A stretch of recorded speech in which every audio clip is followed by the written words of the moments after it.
So that is wrong. It behaves like a perfect competitive firm, and it fulfills only one condition, that price is equal to every total cost. Here, price is equal to every total cost. You see, this is price is equal to every total cost. But it behaves like a perfect competition with two differences. One is markup and excess capacity. If the question says monopolistically competitive firm behave like a perfectly competitive firm, answer is wrong. If the question says monopolistically competitive firm behave like a perfectly competitive firm with two differences, answer is correct. Right? Now that question that I asked earlier, whether it is good for the society, monopolistically competitive firm, its production is good for the society, answer is no, because they are not producing enough like perfectly competitive firm. Perfectly competitive firms are producing exactly on equilibrium, but they are not producing. So that's why, because they are having excess capacity plus markup over MC. So let's just talk about that. There is a normal deadweight loss because those customers that are in the category of demand, they are able and willingly to purchase. Because of this high price, they are deprived of that product, right? So it means there's a deadweight loss. Plus, firms are already earning zero economic profit. It's not like that they are earning positive economic profit like monopoly in the long run. Everybody is earning zero economic profit. So expect that you cannot decrease the deadweight loss. In monopoly, we eliminated the deadweight loss through price discrimination, right? We lowered the price for different segment and we eliminated the deadweight loss. But since everybody is earning zero economic profit, price already equal to every total cost, you cannot decrease the price. In monopoly, price is always greater than the every total cost, so they can easily decrease the price. But monopolistically competitive firm, they cannot decrease the price because price is already in the long run equals to every total cost. So what should do? If you decrease the prices, then government should provide the subsidies. And what do you think subsidies coming from? They are coming from increase in taxes. So you are spreading the normal deadweight loss of the monopolistically competitive firm to the whole society.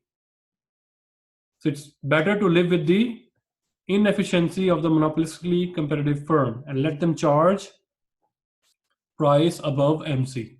Because if the government do something, they would be subsidize it, and subsidy is not free. Subsidy is going to be fulfilled through increased taxes, and taxes are levied not just on the monopolistically competitive firm, buyer. It is applied on all the society. So you spread the normal deadweight loss of the monopolistically competitive firm to whole society, which is wrong. Nobody wants that.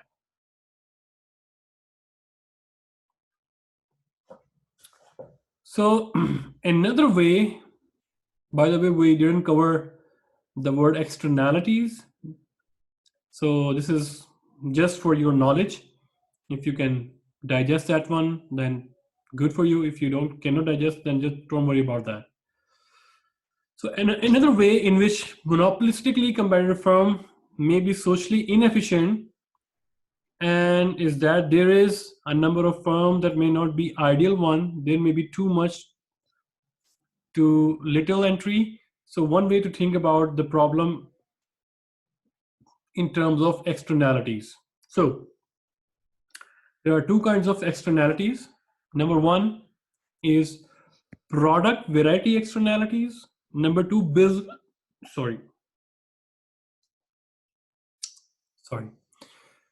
Number two, business stealing externalities. So you can think of product variety externality as,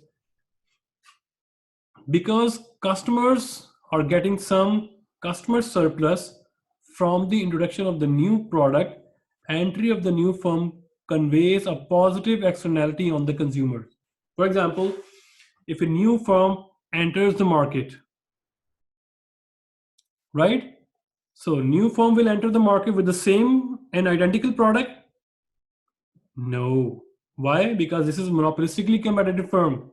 And in monopolistically competitive firm, goods are similar but not identical. If new firm come to the market, what happened? The existing customer will be having more choices. For example, mobile phones, right? If in my country, there are more than like 30 companies who are offering mobile phones. So every new company comes to the market, they have different features, different styles, right? Function is the same, product is similar but different, right? Not identical.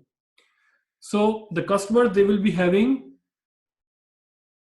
a positive surplus. Surplus means they are having more value, and they feel surplus means they are having a value. They feel that I pay less, but I get the more value, and that is more subjective stuff. So, for example, if in consumer mind the price of the product is 10, but it is available at 8 in the market, so they get 2 surplus, right? The customer value the product more but pay less. This is called surplus, consumer surplus. Okay, so this is like, you can say that consumer benefit, right? So whenever a new firm come to the market with similar product but not identical product, more advanced version, more handy, very attractive colors, so this is called product variety externalities. So because of that, what happened?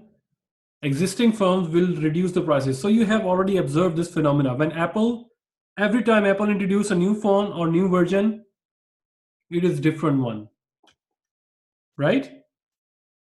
Everybody is, what is the function for mobile phone? Make a call and that's it. But now they are adding some stuff inside. Plus, they are also changing the colors. So anyone, you must think about that. Why the companies are doing that? Why every year Toyota Corolla or Toyota companies, they need to introduce a new model into the market? Have you think about that?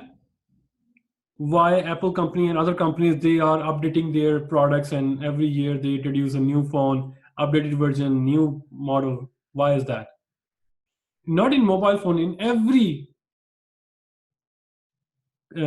field, you will see that companies are on every year they introduce some new stuff over there, because they know that whenever a new product will come to the market, people are having more benefit they think that this is more, maybe the function is the same. So for example, I need for mobile phone for call, but I am buying the Apple. Why? Because maybe I don't need my blood pressure to check, and I don't have any diabetes and all those stuff. But since the Apple 13 included all those stuff for maintain your health and all those stuff, it's very environmental friendly and all those stuff. So, but I feel that, okay, I should be the part of this global chain, and I should, reduce my impact on the society, as and to curb the carbon emission, and green economy. So I will buy the Apple 13. So Apple 13 sales skyrocketed, right? So this is called product variety externalities. The second one is business stealing externalities. So whenever the new product is introduced, the customer with the existing firm will leave those companies and come to the new companies to buy the product. So that's why every company is now in a war on every year to introduce a new model. If Mercedes introduce a new model, then Toyota will also introduce a new model, and BMW also will introduce a new model, and then Kia and Honda, and everyone they have to. Why? Because those who introduce a new model, the existing customers of other companies will come to them and buy the product. So the existing companies, they must innovate and provide the latest models to the company. So to the customer. So this is called the negative externalities. Business stealing externality is also called the negative externalities. Why? Because that company who introduced a new model, right, it steal the customer of others. So you can say that, the monopolistically competitive firm and the social welfare is not good, but we have to live with this normal deadweight loss, right? And deadweight loss cannot be reduced, can be spread to overall society if government took actions, but it's better to live with this normal inefficiency. So why? Because we cannot decrease the price, because price is already equals to every total cost. So then what companies do? They do product variety externalities to introduce a new product in the market. And due to that one, when the new product is introduced, so company decreases the price. That is good for the customers. Existing customer will also buy that, right? So in order to tackle the new entrant, existing firms will decrease the prices.